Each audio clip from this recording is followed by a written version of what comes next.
Hi everybody, it's Laura. Thank you so much for joining me on my channel. Today I have a layout that I made using the Shimmerz Paints February Color Kits collection.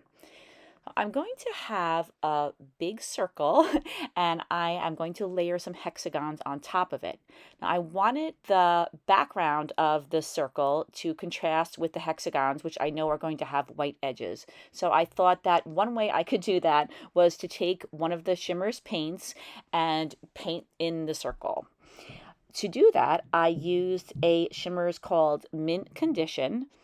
And I am not worrying too much about the direction of the paint or how perfect it's going to look, because you'll see that later on when I layer the hexagons on top, you'll just see a little bit of the green.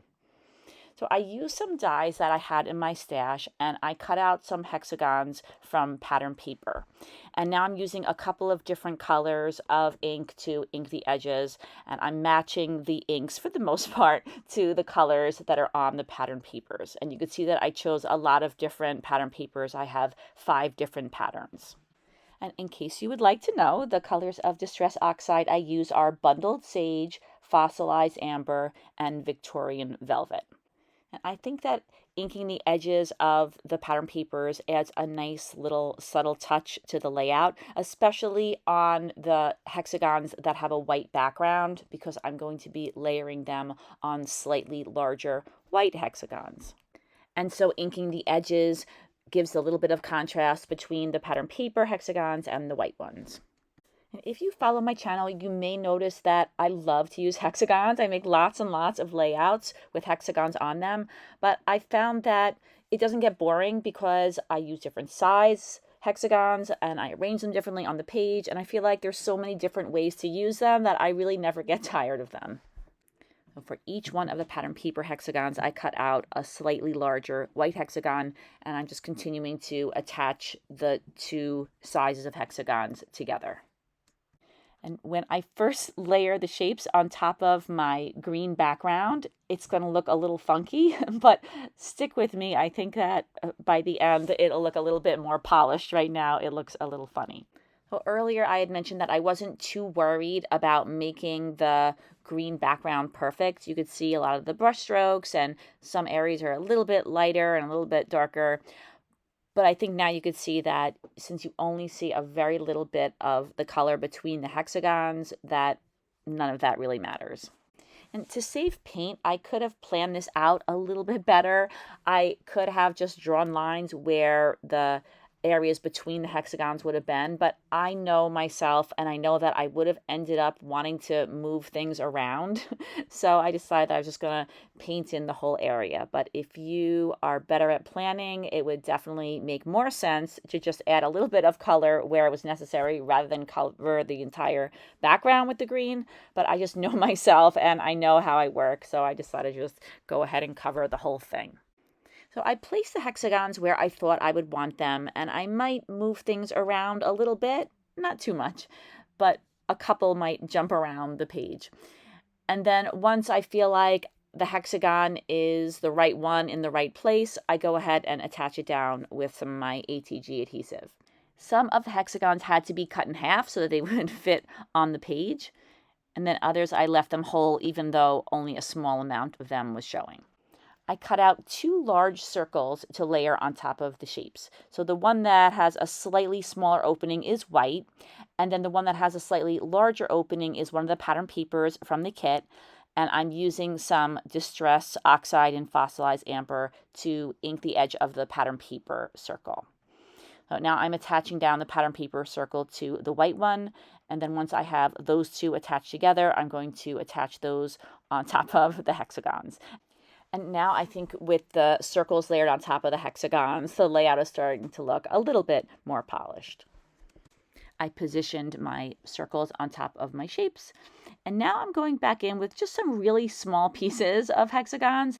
There were just a couple of spots that I thought if I didn't add the corner of a hexagon to it, the eye would be drawn there because it would look like there was something missing. Maybe I'm wrong. Maybe those areas are a little bit too small to make it noticeable that there's something missing, but I thought since I had the hexagons laying there, I would just go ahead and add those to the layout. So these are the 3 photos that I'm using. They're all of our dogs. My daughter Danielle made them Valentine's Day themed bandanas. So I thought that the colors in the bandanas would go really well with the colors in the collection, and the fact that there are a lot of hearts in this February kit. So I've talked about this a little bit on my channel. We just lost Coco, who was our 4th dog, and we miss her so much. And I felt terrible making this layout without a picture of her, especially since Danielle had made her a bandana. But of course, we weren't able to use that bandana. But I didn't want to not take pictures of the dogs looking so cute in their bandanas because of that. And I know I've been talking about this in the past few videos, but losing her has really just left a hole in our hearts and in our lives. So anyway, getting back to the layout, I use a number of different embellishments that were included in the kit. Lots of them are hearts. Actually, it looks like all of them are hearts. I'm going to take a couple of them away when I add the title, because the title covers a lot more area than I thought it would. And I didn't want the ephemera pieces to just get covered up by the title. So I had a couple of different sets of letters that have a resist on them. So when you add paints to them, you can see a pattern emerge. I had these kind of plain Heidi Swap letters, and I had these pretty old Prima letters. I believe they're Prima. And I thought that the Prima letters went a little bit better with the rest of the layout. So I decided that I was going to use those. So I have the letters laid out here for my title, which is Pretty in Pink, and I'm using a Coloringz called a Bright Fuchsia, and I thought this was the perfect color for the title. I think it really stands out on the page. So I sprayed the paint on the letters, but then I also use a paintbrush not only to spread the color around evenly, but also to use some of the color that's on my mat. I want to waste as little paint as possible. You can see that I also turned the letters over and kind of rubbed them around in the paint, which helped them to absorb a little bit of the paint. And then I went back and added some more with my paintbrush. And then I let the first application of pink paint dry, and then I went back and I added another one just to make sure that the color was nice and intense. And I was really happy with the way that this color turned out. So now I'm ready to attach down those ephemera pieces. I have the sentiment that says spread love between the picture of Jackson and Rory, and I just thought that little sentiment looked cute there. I also attached down a number of the ephemera pieces. A lot of them are pink. I love the rainbow with the 2 hearts on it. I thought that was really cute. And then I am also attaching one of the dots down. It says Kiss Me on it, and I thought it would look cute in the center of a heart that was hollow on the inside. And now I'm ready to position my title. So I am going to try to put the title in the lower half of the circle. And I had to play around with it a little bit just to make sure that it was even across the top, that it didn't go up further on one side than on the other.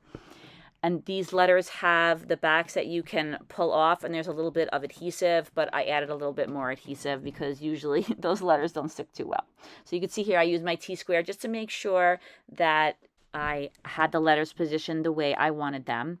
And then I was thinking that I wanted to add a little bit something more to the layout. Now, one thing I neglected to mention is that I did some stitching around the inside of the pattern paper circle. I used a pink color, and then I just did a simple back stitch after poking holes in my layout. And I like the way stitching looks. I just think it adds a nice touch. It's just a little bit of stitching, but it's something that I really love to do on layouts. And then I also wanted to add some half circles all the way around the large circle. So I used a small circle punch and I cut out a whole bunch of circles. I cut all of them in half, trying to make sure that both sides of the circle were the same size. Well, I got as close as I could anyway. And then I wanted to ink the edges of all of them so that, once again, there'd be a little bit more contrast between these half circles and the background. So I'm bringing my layout back in again, and I'm just going to start attaching those circles down. And you can see that I'm resting the flat edge of them against the stitching. And I got really lucky that those half circles seemed to fit almost perfectly. I didn't have to overlap any or reposition any. It just worked out really well. So then I was thinking as a finishing touch, I could add some enamel dots. I have a whole bunch of different colors and brands and types of enamel dots in my stash. And I thought I would just put the enamel dots around the edges of the hexagons that have the photos of my dogs on them. I used a darker pink, a lighter pink, a green, and a yellow. And some of them are slightly different sizes, but I don't think it really ended up mattering. They're approximately the same size, and I think that this little addition of color added a little something to the layout. And I also added some bright pink dots that I think are pretty much the same color as the letters in between the words. So I have one in between pretty and in, and one between in and pink. Now I'm using some glossy accents, and I'm adding some shine to the letters. I add the glossy accents to all of them, and then I put the layout out of my reach so I don't accidentally smear the letters. And that's the last touch, and the layout is complete. Don't forget to check out the Shimmer shop. The link is in the description box. Thank you so much for watching. I hope you have a wonderful day, and I'll see you again soon. Take care, everybody. Bye-bye.